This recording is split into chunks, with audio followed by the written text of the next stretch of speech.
Et salut tout le monde sur ma chaîne Lorenzo High Tech, comme dans le titre. Aujourd'hui on va parler de Xiaomi parce que oui, ça y est, enfin, les Xiaomi Poco F6 et F6 Pro ont été enfin officialisés. J'ai d'ailleurs déjà fait une vidéo sur ma chaîne YouTube. Je vous invite à aller la regarder si c'est toujours pas fait pour le Xiaomi Poco F6. Aujourd'hui c'est au tour du Xiaomi Poco F6 Pro. Je vais vous parler de ce nouveau smartphone, mais avant de commencer la vidéo, si vous êtes toujours pas abonné à la chaîne YouTube, abonnez-vous, allez 100% High Tech. N'oubliez pas d'activer la petite cloche de notification pour être notifié lorsque je publie une vidéo. Et bien entendu, mes autres réseaux sociaux, c'est-à-dire Instagram, TikTok et Twitter.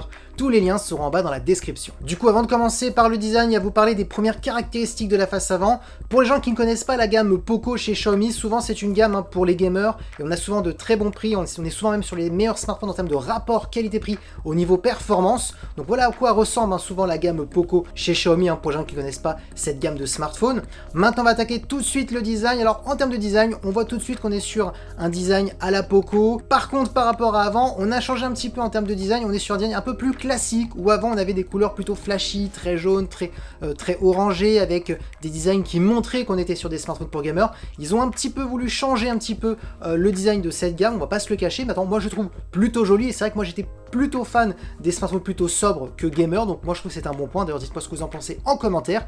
Maintenant, on va tout de suite attaquer les caractéristiques de la face avant de ce Xiaomi Poco F6 Pro. Alors, on a une diagonale de 6,67 pouces, une grande taille avec une très bonne résolution Quad HD+, accompagnée par une technologie AMOLED et surtout accompagnée par un 120 Hz, qui est tout à fait normal parce qu'on est sur un smartphone pour gamers, donc l'AMOLED, le 120 Hz, il n'y a rien de mieux. En plus, Xiaomi a expliqué qu'ils avaient travaillé sur un mode gaming, donc lorsque vous activez ce mode gaming, l'écran va vraiment s'adapter à votre jeu et comme ça on va avoir une superbe optimisation. Donc vraiment l'écran va se concentrer uniquement sur le jeu vidéo lorsque vous activez ce mode. Ensuite, si vous faites partie des personnes qui adorent regarder des contenus multimédia, c'est-à-dire Netflix, Amazon, sur son smartphone, bah là vous êtes servi parce que tout simplement on a les deux meilleurs HDR à bord de ce smartphone, c'est-à-dire l'HDR10+ et le Dolby Vision, donc ça c'est vraiment un très gros bon point.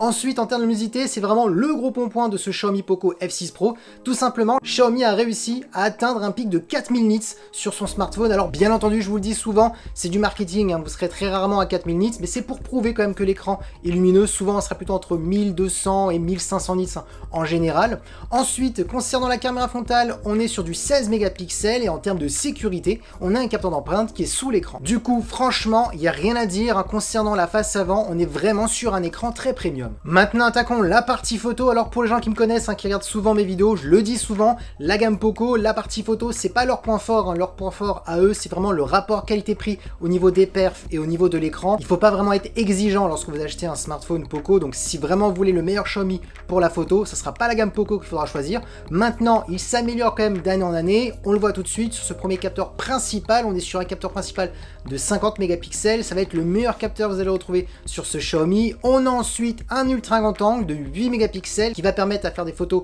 à plan large, et comme troisième capteur, on est sur un macro pour faire des photos d'objets ultra près de 2 mégapixels. Et concernant la partie vidéo, on pourra filmer jusqu'en 8K en 24 images par seconde ou choisir à de la 4K en 60 images par seconde. Et bien entendu, Xiaomi expliquait qu'ils avaient retravaillé le traitement photo, qu'on a pas mal de possibilités de retouches au niveau de la photo, de réglage. Donc soit on a un mode classique où c'est l'appareil qui choisit le mode, ou sinon c'est à vous de trifouiller un petit peu dans les paramètres, donc si vous êtes un peu plus pro. Donc voilà, c'est quand même plutôt sympathique, mais ne vous attendez pas que ce soit le meilleur photophone de Xiaomi. Maintenant, attaquons les performances, souvent le point fort de chez Xiaomi, surtout pour la gamme Poco. Alors vous aurez le choix entre 12 et 16 Go de RAM. Comme processeur, ils ont tout simplement choisi un processeur haut de gamme de Qualcomm, le Snapdragon 8 Gen 2, qui a été un petit peu mis à jour pour ce smartphone. Donc oui, vous aurez d'excellentes performances pour faire du gaming avec ce smartphone, donc Call of Duty Mobile, Genshin Impact. Si vous me posez la question dans quel graphisme vous pourrez jouer, bah vous inquiétez pas, sans aucun souci, vous pourrez mettre les graphismes jusqu'en élevé, voire ultra pour certains jeux vidéo. Donc oui,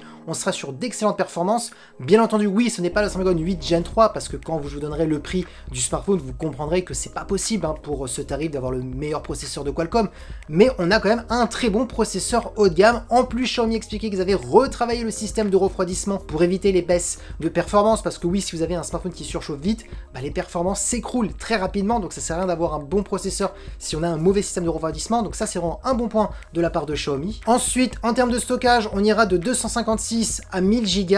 En termes de son, on a un son stéréo qui possède aussi la certification Dolby Atmos. Concernant la batterie, on est sur une batterie de 5000 mAh avec de la recharge ultra rapide de 120 watts. Donc en simplement 19 minutes, vous rechargez complètement votre smartphone. Et pour terminer en termes de connectivité, on a de la Wi-Fi 7, du Bluetooth 5.3 et bien entendu une certification 5G. Et oui, si vous ne connaissez pas le prix, vous souhaitez le prix, et bien ce smartphone débute à 579 € et peut monter jusqu'à 699 € si vous prenez la plus grosse version 16 Go de RAM avec 1000 Go de stockage. Donc tout de suite, ce que je peux vous dire, c'est qu'on est vraiment sur un très bon tarif pour commencer à 579 € parce que oui, on est vraiment sur un smartphone qui est très bien équilibré un peu partout. Quand vous regardez la partie de l'écran, du Quad HD+, de la AMOLED, du 120 Hz, avec une luminosité maximale qui peut monter jusqu'à 4000 nits, donc on est vraiment sur un super écran pour faire du gaming.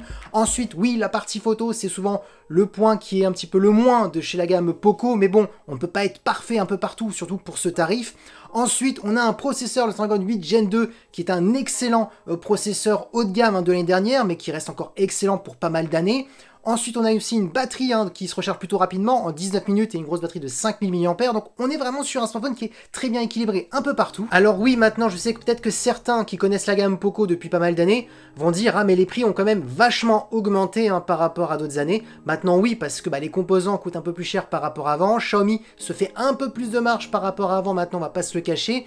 Et surtout, ils ont quand même amélioré certaines technologies par rapport qu'on n'avait pas sur la gamme Poco. Donc, c'est pour ça aussi que les tarifs sont un peu plus élevé, mais pour ma part, ça reste vraiment des prix qui sont plus qu'acceptables. 579 € pour avoir toutes ces caractéristiques, c'est vraiment un bon point, et même à 699 € en prenant 16 Go de RAM et jusqu'à 1000 Go de stockage, ça reste quand même bien loin des 1000 €. Donc dites-moi tout de suite ce que vous en pensez en commentaire de ce Xiaomi Poco F6 Pro, même du Xiaomi Poco F6, parce que j'ai déjà fait une vidéo, donc je vous invite à commenter les deux vidéos. Dites-moi si vous allez les acheter, est-ce que vous allez plutôt acheter le Poco F6 ou acheter plutôt le Poco F6 Pro. Dites-moi tout ça en commentaire, parce que oui, la vidéo est terminée. J'espère que la vidéo vous a plu. Si c'est le cas, n'oubliez pas le petit pouce like, de vous abonner sur cette chaîne YouTube et d'activer la petite cloche de notification pour être notifié lorsque je publie une vidéo, et bien entendu mes autres réseaux sociaux, c'est-à-dire Instagram, TikTok et Twitter.